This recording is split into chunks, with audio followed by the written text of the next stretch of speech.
guys, titimplahan natin tong beef tapa. Ready tayo ng paminta tsaka asin, basta mix yan, megas. Then lalagyan din natin ng barbecue sauce, syempre para masarap yan ng barbecue sauce yan ha. Bahala na kayo kung gaano karami, kayo nang bahala, malaki na kayo, decision nyo na yan. Tapos next naman natin tong pineapple juice. Dumapa yung tropa kong isang pogi dyan. Kawin naman dyan. Oh, anong sinisilip mo dyan? Makita mo mama mo dyan ha. Lumampas na sa limit. Bah, natawa pa. Ayan lang natin yan. Mekis lang yan mga kapatid. Mag-ready tayo ng malinis na lagayan. Ibubuhos natin yung barbecue sauce. Naligay natin yan dyan. Ibubuhos lang natin. Tapos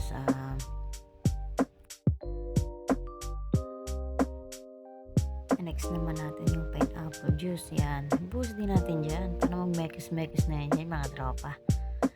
Yan. Dinahalo na natin. Ilalagay naman natin itong buhangin.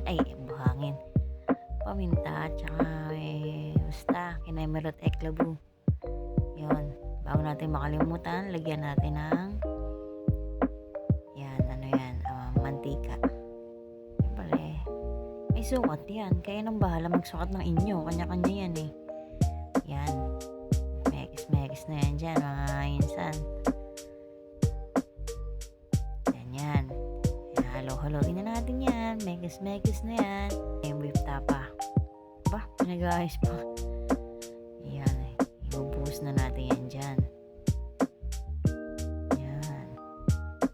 Ibubuhos yung lahat para na-absorb ng meat yung sauce. Op. Yan. Yan na siya. Absorb na. Okay na yan.